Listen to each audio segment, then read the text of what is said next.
os ruego que abráis las Biblias en Mateo capítulo 7. Mateo capítulo 7, empezaremos a leer en el versículo 13 hasta el versículo 29. Y el título que podemos ponerle a este trozo algo extenso del Sermón del Monte es Dos puertas, dos caminos, dos árboles y dos cimientos. El Señor va a estar dando todas esas ilustraciones para que nosotros podamos entender de lo que Él nos quiere hablar. Así que empezamos en capítulo 7, versículo 13 de Mateo hasta el final del capítulo. Y dice así la palabra del Señor. Mateo 7, 13. Entrad por la puerta estrecha, porque ancha es la puerta y espacioso el camino que lleva a la perdición, y muchos son los que entran por ella. Porque estrecha es la puerta y angosto el camino que lleva a la vida, y pocos son los que la hallan. Guardaos de los falsos profetas que vienen a vosotros con vestidos de ovejas, pero por dentro son lobos rapaces. Por sus frutos los conoceréis. ¿Acaso se recogen uvas de los espinos o higos de los abrojos? Así, todo buen árbol da buenos frutos, pero el árbol malo da frutos malos. No puede el buen árbol dar malos frutos, ni el árbol malo dar frutos buenos. Todo árbol que no da buen fruto es cortado y echado en el fuego. Así que por sus frutos los conoceréis. No todo el que me dice Señor, Señor, entrará en el reino de los cielos, sino el que hace la voluntad de mi Padre que está en los cielos. Muchos me dirán en aquel día, Señor, Señor, ¿no profetizamos en tu nombre y en tu nombre echamos fuera demonios y en tu nombre hicimos muchos milagros? Y entonces les declararé, nunca os conocí, apartaos de mí, hacedores de maldad. Cualquiera pues que me oye estas palabras y las hace, le compararé a un hombre prudente que edificó su casa sobre la roca. Descendió lluvia y vinieron ríos y soplaron vientos y golpearon contra aquella casa y no cayó, porque estaba fundada sobre la roca. Pero cualquiera que me oye estas palabras y no las hace, le compararé a un hombre insensato que edificó su casa sobre la arena y descendió lluvia y vinieron ríos y soplaron vientos y dieron con ímpetu contra aquella casa y cayó y fue grande su ruina. Y cuando terminó Jesús estas palabras, la gente se admiraba de su doctrina porque les enseñaba como quien tiene autoridad y no como los escribas. Amén a la palabra del Señor. Bueno, pues empezamos en los versículos 13 y 14 y vamos a proyectar, ¿verdad? Al ser un texto largo, vamos a proyectar los textos para que podamos ir viendo cuáles son los versículos. El primero de las diapositivas, capítulo 7, versículos 13 y 14. El anterior, ese. El que nos habla de dos puertas y de dos caminos. Jesús ha estado enseñando durante todo el sermón cuáles son las normas del reino de los cielos. Unas normas que hemos examinado, hemos ido viendo, y son unas normas muy santas. Son unas normas totalmente perfectas y que Dios requiere para sus hijos y para sus hijas. Esas normas son muy opuestas, son totalmente opuestas a las normas que este mundo nos indica, que son unas normas egoístas que se centran en el yo, autosuficientes e hipócritas. Y de hecho tenéis la muestra, ¿verdad?, en los dirigentes de aquella época, que eran los que mostraban, digamos, la antítesis del Sermón del Monte.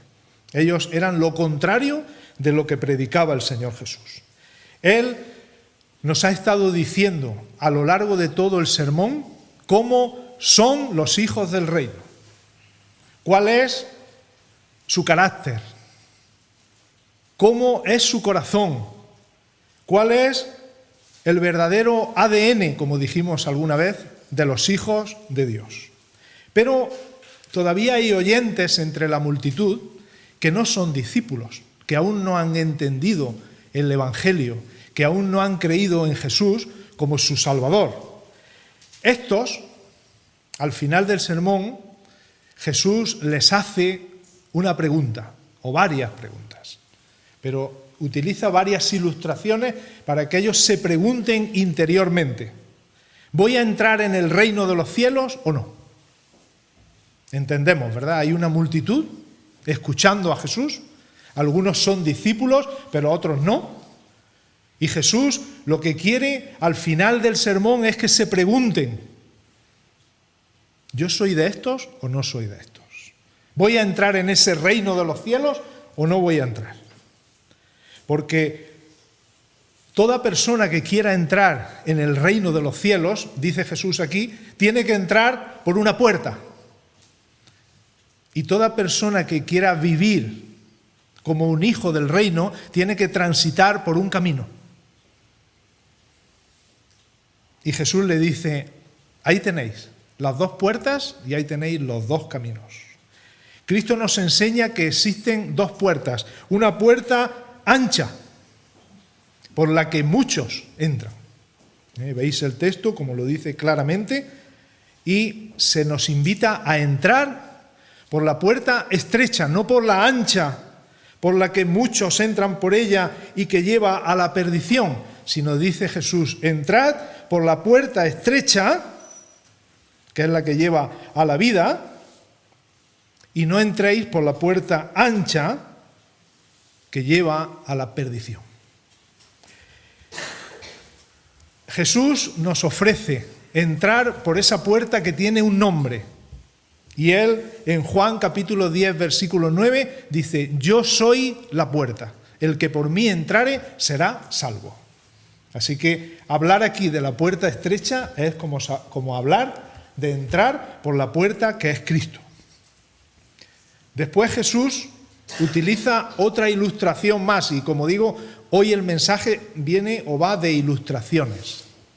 Jesús va a utilizar otra ilustración más, otra dicotomía más, para que escojamos. Y nos enseña de forma muy clara, muy sencilla y muy comprensible que existen dos caminos. Hay un camino ancho y hay un camino estrecho. El camino ancho es aquel por el que muchos andan, y es un sendero cómodo, es un sendero atractivo, es un sendero inclusivo, indulgente, permisivo, egoísta, mundano, pero ese camino tan cómodo lleva a la perdición. Y hay otro camino que es el camino estrecho, el camino angosto. Pocos van por él, también nos dice el Señor ahí, y se trata de una senda a la que debemos entrar sin compañía y con poco equipaje. Es un trayecto sobrio, es un trayecto fiel, es un camino servicial, obediente, pero ese camino, que es más angosto, más estrecho, de más sufrimiento, es el camino que lleva a la vida eterna. Y tiene el nombre de Jesús también, porque en Juan 14:6 dice Jesús: yo soy el camino y la verdad y la vida. Nadie viene al Padre si no es por mí. Algún hermano escribió la siguiente frase, dice: por el camino estrecho no viajan los que son débiles, no viajan los que son vacilantes ni los transigentes. No es un camino para Balaam, para el joven rico, para Pilato o para Demas. No se avanza en esta senda por medio de oraciones pospuestas, a través de promesas incumplidas o de resoluciones rotas o de testimonios vacilantes. El camino estrecho es para hombres robustos como José, Natán, Elías, Daniel, Mardoqueo, Pedro, Esteban o Pablo. Y no olvidemos a mujeres valientes como Ruth, Débora, Esther o Lidia. Así que veis cómo hay una puerta, hay un camino que debemos escoger, y nos asombra, hermanos, la naturalidad y la sencillez con que Jesús explica estas verdades tan trascendentes. Veis cómo hasta un niño lo puede entender, ¿verdad? Incluso hay un cuadro de los dos caminos, para que hasta los niños puedan ver, mira, el camino estrecho lleva a la vida, el camino ancho lleva a la perdición. El Señor Jesús lo hace inteligible para que todo el mundo que estuviera escuchando pudiera entender estas verdades tan importantes que comprometen nuestra seguridad eterna. No hace falta ser un entendido, no hace falta ser una persona demasiado sabia para comprender y para captar todas estas imágenes, todas estas ilustraciones. 2 puertas y 2 caminos. Entrar por una puerta u otra y transitar por un camino u otro indica tu destino eterno, hacia dónde te vas dirigiendo. El mundo nos dice que todos los caminos llevan a Dios. De una manera o de otra, tú te puedes ir acercando a Dios, te acercas a través de las buenas obras, te acercas a través de la filosofía, te acercas a través de la religión, te acercas a través del amor al prójimo, te puedes acercar de muchas maneras, pero todos los caminos conducen a Dios. Eso es lo que dice el mundo. Pero lo que dice la Biblia es que ningún camino conduce a Dios nada más que el camino que Dios ha propuesto. El camino que Dios ha propuesto es Cristo. El único camino que lleva a Dios es aquel que nos puede llevar al cielo a través de Cristo, como también predicó el apóstol Pedro en uno de sus primeros mensajes. En ningún otro hay salvación, porque no hay otro nombre dado a los hombres en que podamos ser salvos. Muchas veces nos preguntan, pero bueno, ¿por qué tuvo que morir el Hijo de Dios? ¿Por qué tuvo que morir Jesús? ¿No podía haber muerto un profeta? ¿No podía haber muerto alguno de los discípulos? ¿Por qué tuvo que ser Jesús, el Hijo de Dios, el que fuera a la cruz a morir?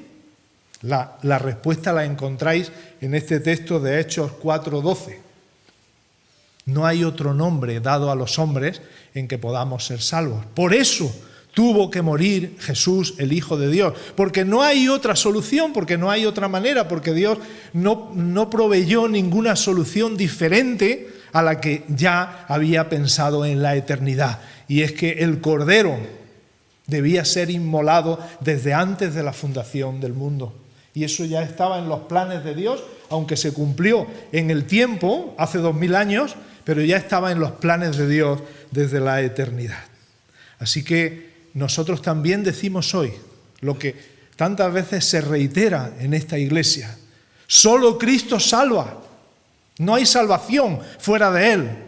Solo Cristo, solo por la gracia, solo por fe, guiados por la sola Escritura, para que solo Dios reciba la gloria. Esa es la salvación que anunciamos a las personas que quieran venir al Señor. Ahora pasamos al versículo 15, porque Jesús nos va a dar otra ilustración, ¿verdad? Vamos por las 2 puertas y por los 2 caminos.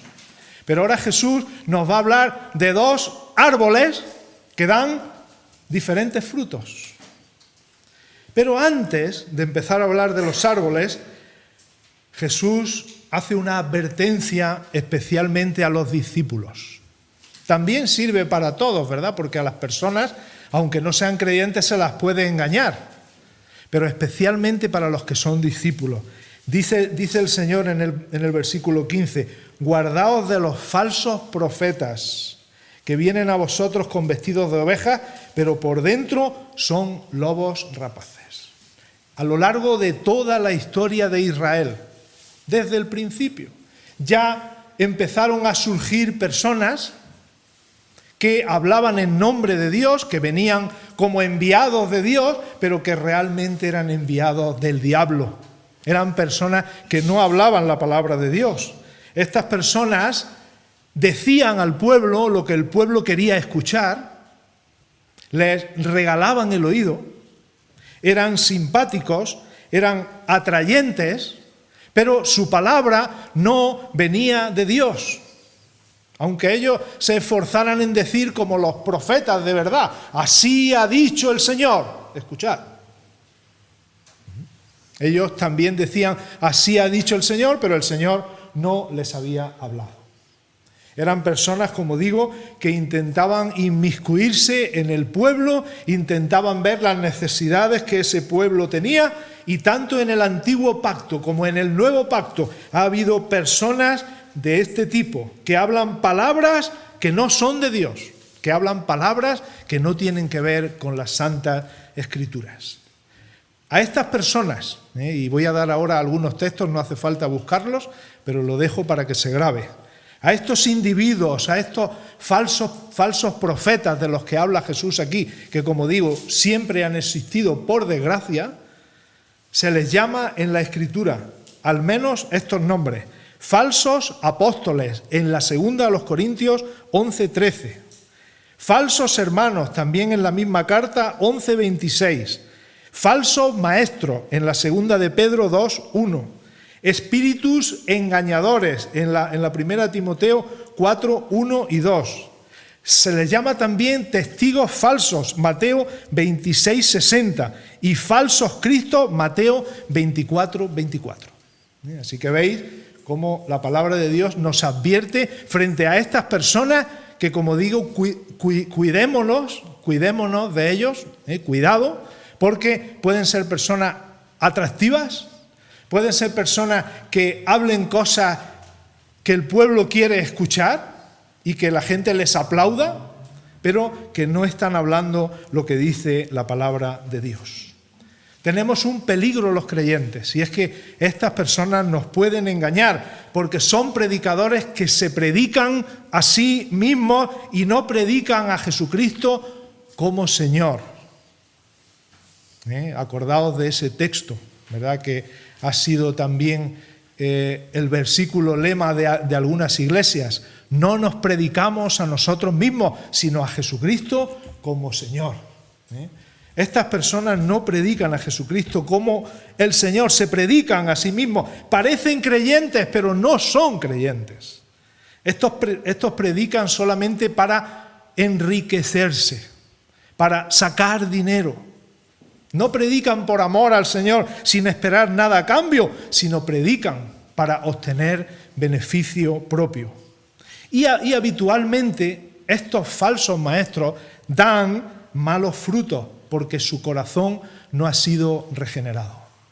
Son personas que no tienen el fruto del Espíritu, no manifiestan ese fruto en sus vidas. Es por eso por lo que el Señor, en el versículo 16, que ahí podéis ver también a continuación, habla de los frutos. Y dice 2 veces esta frase: por sus frutos los conoceréis, ¿verdad? Que es una frase que ha quedado en nuestro argot, ha quedado en nuestro lenguaje habitual. Cuando nosotros vemos algo que no nos gusta, decimos: ¡uy, cuidado! Por sus frutos los conoceréis, ¿verdad? Porque la persona, ¿verdad?, que ha sido cambiada, ha sido transformada por el Señor, es una persona que suele dar buen fruto. Así que se nos habla de 2 tipos de árboles: el árbol bueno y el árbol malo. El árbol bueno, y como decimos, de nuevo Jesús usa una ilustración sencilla que todo el mundo puede entender. Y más los de aquella época, ¿verdad? Nosotros muchos no tenemos en nuestra casa o en nuestro piso un árbol, pero ellos tenían los árboles cerca. ¿Veis los árboles? Sí. Unos dan buen fruto, otros dan mal fruto. El árbol que da buen fruto nosotros le llamamos un árbol bueno, el árbol que da mal fruto le llamamos un árbol malo.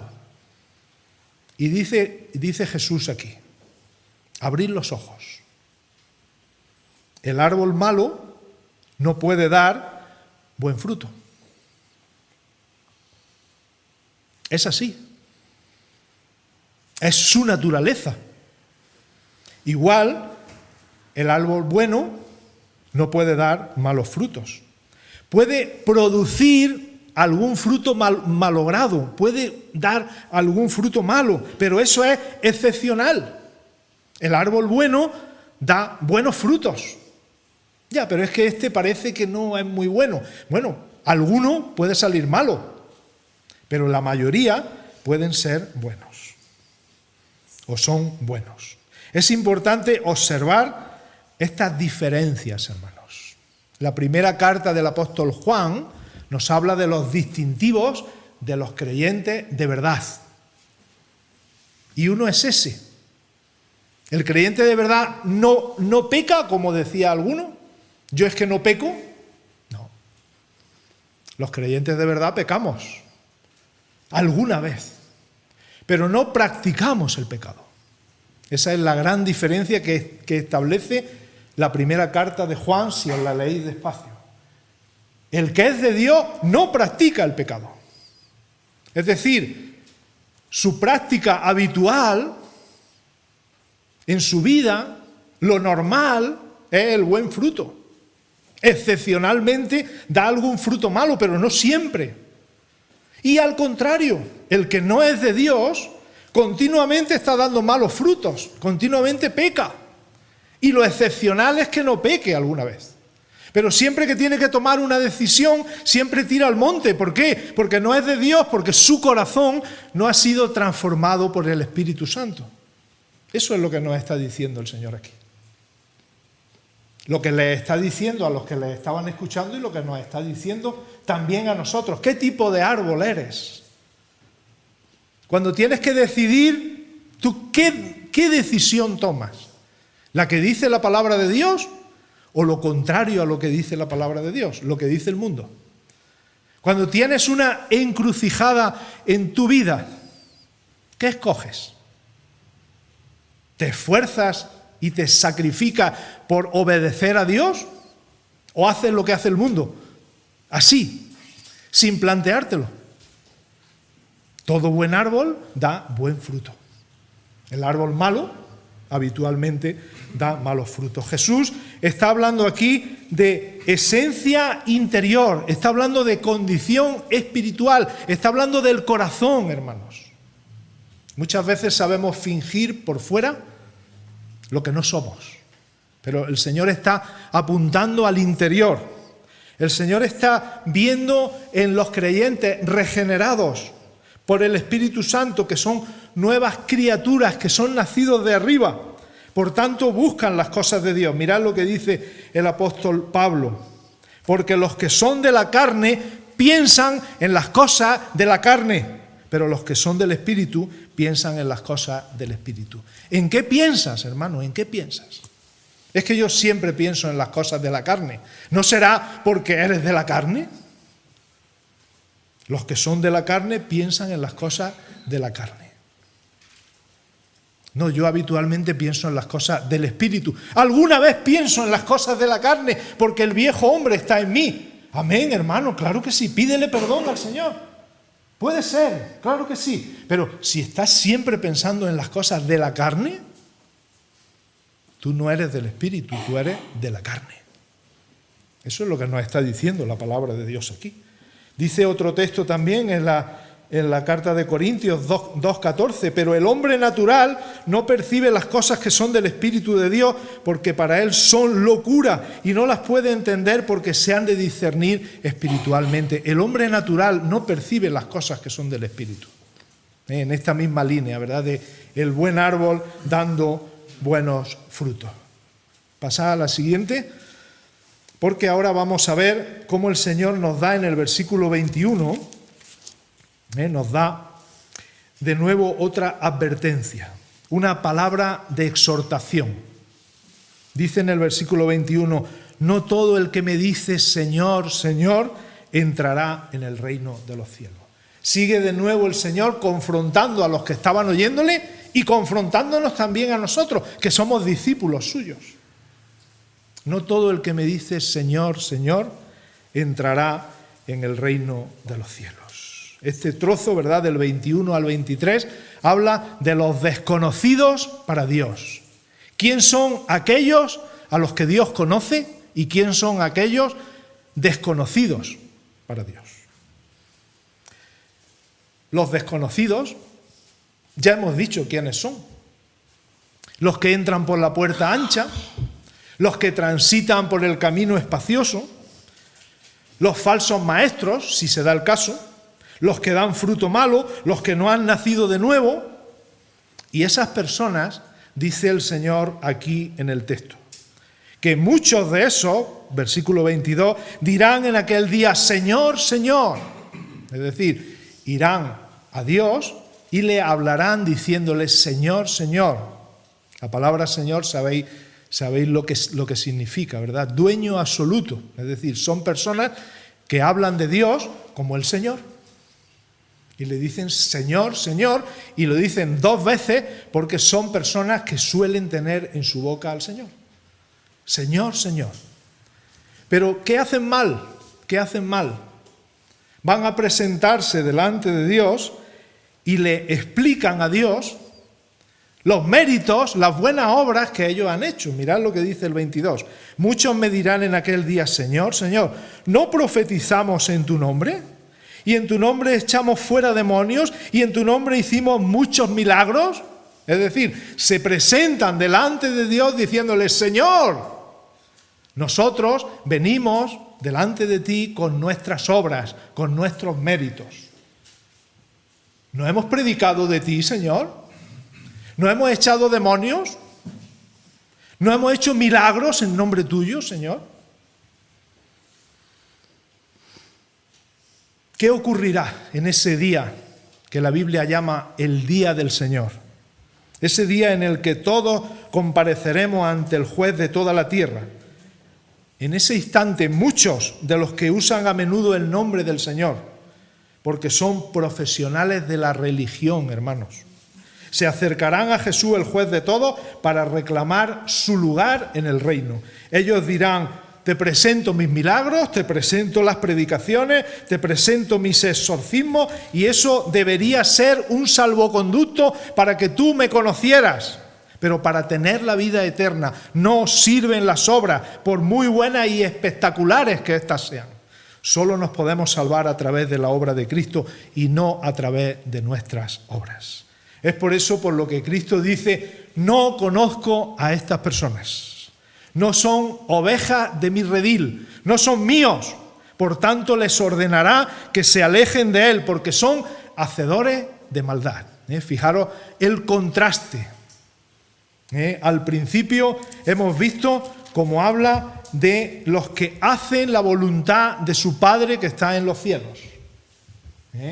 No todo el que me dice Señor, Señor, sino el que hace la voluntad de mi Padre que está en los cielos. Y esos a los que el Señor no conoce, Él los llama hacedores de maldad. Y de nuevo la pregunta, hermanos, para todos. ¿Qué somos? ¿Hacedores de maldad o de los que hacen la voluntad de nuestro Padre que está en los cielos? ¿En qué bando estamos? ¿En qué partido estamos? ¿En qué lugar estamos? ¿Por qué camino vamos? ¿Por el de los hacedores de maldad, que siempre están haciendo lo malo? ¿O por el camino de los que hacen la voluntad de su Padre que está en los cielos? Pasa a la siguiente. Porque ya el sermón termina y nos habla de otra ilustración más. Nos habla de 2 casas. 2 casas con diferentes cimientos. Una nueva ilustración para exhortar a los oyentes del sermón, a las personas que oyen o que leen el mensaje en cualquier época, en cualquier tiempo, en cualquier situación. Y nos habla de esas 2 casas. Una le pertenece a un hombre sabio, otra le pertenece a un hombre necio. Y esas 2 casas, si tú las miras por fuera, aparentemente son iguales. No hay diferencia en cuanto al color, en cuanto a la altura de la casa, en cuanto a la estructura, parecen casas iguales. Pero hay una diferencia fundamental, el fundamento, el cimiento. Aparentemente iguales. Un creyente y uno que no lo es, tú los ves por la calle y no sabes distinguirlo. Alguien que sigue a Jesús como un discípulo suyo y alguien que no quiere saber nada de él, tú los ves y a simple vista no sabes distinguirlo.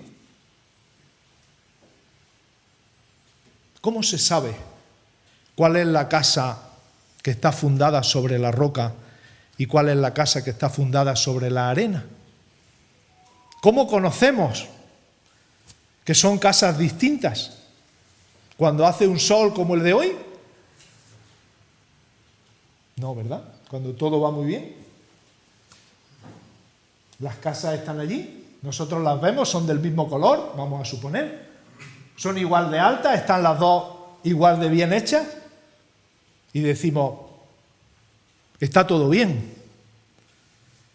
Pero llegan las tempestades, llegan los ríos, llega la gota fría, llega la dana. ¿Y qué pasa? Una de ellas resiste, porque está fundada sobre la roca. La otra se viene abajo y hay una ruina muy grande. Y dice el Señor, abrid bien vuestros oídos, escuchad bien sobre dónde estáis construyendo, cuál es vuestro fundamento, cuál es vuestro cimiento. Porque de nuevo esa roca tiene nombre. Y dice la palabra de Dios que los israelitas se apoyaban sobre la roca espiritual que les seguía y bebían de ella, y esa roca era Cristo. ¿Sobre qué edificas tú? ¿Sobre la roca o sobre la arena de tus propias obras? ¿De tu comportamiento que crees más o menos social, más o menos bueno? ¿Sobre qué edificas tú? ¿Sobre ese fundamento basado en la obra de Cristo o sobre el fundamento de tus propios méritos y esas obras que quisieras presentar delante de Dios para que Él te diera la salvación eterna? Jesús estaba hablando de sí mismo. Jesús estaba hablando de la roca de los siglos. Jesús estaba hablando de la única roca en la que podemos confiar y en la que puede estar estable nuestra casa. Si nosotros no queremos, hermanos, que nos venga la ruina, cuando venga la prueba, porque como digo, cuando está todo bien, ¿verdad? Todos somos muy buenos, todos somos muy amables. Pero cuando vienen las tempestades, los ríos, las lluvias, los vientos, cuando vienen los tiempos malos, entonces las cosas cambian. Y entonces se puede distinguir claramente cuál es aquella persona que ha edificado sobre la roca que es Cristo y que estando más contento o más triste, estando sano o estando enfermo, estando acompañado o estando solo, Cristo es su fundamento. Y como Él dijo, nunca estáis solos. El Señor Jesús tuvo que quedar en la cruz durante unos momentos solo, desamparado del Padre, para que a partir de entonces los creyentes, ninguno estemos solos. No estamos jamás solos. Siempre el Señor está a nuestro lado. El Señor estuvo a mi lado y me dio fuerzas. Él siempre estará a nuestro lado. Cuando llegue la tempestad, cuando llegue la lluvia, cuando llegue la prueba, cuando llegue la enfermedad, cuando llegue el paro, cuando llegue la soledad, ¿dónde está tu fundamento? ¿Has edificado tu casa sobre Cristo o has edificado sobre la arena movediza? Porque la arena se vendrá abajo y será grande tu ruina. Tendrás una ruina muy grande.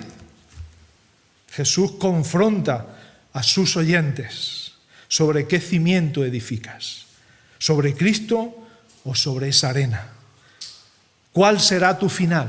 ¿La victoria o la ruina? Y así termina el sermón y nos dice Mateo en el último versículo. ¿Sabéis una cosa, hermanos? Jesús hablaba estas palabras con autoridad. No citaba a otras personas. No decía, ha dicho el rabino tal, yo lo he extraído esto de la Misná, yo lo he extraído esto de otro libro. Jesús hablaba como quien tiene autoridad, porque estaba hablando de sí mismo. Él es la puerta. Él es el camino. Él es el árbol verde. Él es la roca. Dos puertas, dos caminos, dos árboles dos edificios fundados sobre bases diferentes. Pero acordémonos, yo soy la puerta, el que por mí entrare será salvo, lo dijo Jesús. Yo soy el camino, la verdad y la vida, nadie viene al Padre sino por mí. Si en el árbol verde hacen estas cosas, en el árbol seco, ¿qué no se hará? Jesús es el árbol verde. Y Jesús es la roca. Todos bebieron de la roca espiritual que les seguía y la roca era Cristo. ¿Cuál puerta escoges? Yo doy gracias a Dios, ¿verdad?, de que os miro y digo, ellos ya han escogido por Cristo. Gracias, Señor, por mis hermanos aquí. Pero si hay alguna persona aún que está escuchando esto y todavía no lo tiene claro, todavía no sabe por qué puerta entrar, que entre por la puerta que es Cristo. Todavía no sabe por qué camino deambular, que deambule por el camino que es Cristo. Aún no sabe qué árbol ser o qué árbol es, que confíe en el fruto que dio Cristo para la gloria de Dios. Si aún no sabe qué cimiento ha puesto sobre su casa o bajo su casa, mejor dicho, que confíe en la roca que es Cristo. El Sermón del Monte termina aquí, con un llamamiento a renunciar a nuestros esfuerzos propios para confiar solo en Cristo y en su palabra como la roca firme de nuestra salvación. Habrá personas que rechacen estas enseñanzas. Cuando las rechazan, están rechazando al Señor y le espera la ruina. También lo tenemos que decir, hermanos. La predicación del Evangelio tiene una cara y una cruz. Al que reciba a Cristo, al que se acerque a Cristo, al que se humille delante de Él, el Señor le dará la vida eterna. Pero al que rechace le espera una ruina que no solamente es la pérdida de bendiciones, no solamente es que va a tener ausencia de gozo. Lo que significa ruina aquí es perdición, es desolación, es desastre, es lloro, es crujir de dientes, es tinieblas de afuera. Todo lo que describe la separación de aquel que es la fuente de la vida eterna. Así que hoy concluimos este Sermón del Monte. Si Dios quiere vamos a continuar con el Evangelio de Mateo, pero hemos visto en todo el sermón, desde el capítulo 5 hasta aquí, las características de los verdaderos discípulos del Mesías. ¿Cómo debe ser esa clase de ética que los creyentes debemos practicar? ¿Cómo debe ser esa influencia que nosotros tenemos que tener en el mundo como la sal de la tierra y como la luz del mundo? ¿Cómo debe ser la forma en que los creyentes nos debemos diferenciar de los que no son creyentes, especialmente de los fariseos y de los escribas? De aquellas personas que hablan mucho de Dios, pero que luego en su corazón no habita Dios. Y para cumplir todos estos mandamientos, hermanos, tan elevados, ¿quién es suficiente? Hace falta dejar la arena movediza de nuestros propios esfuerzos para apoyarnos en Cristo como la roca de nuestra salvación. Que así sea en todos nosotros. Amén. Amén. Vamos a orar.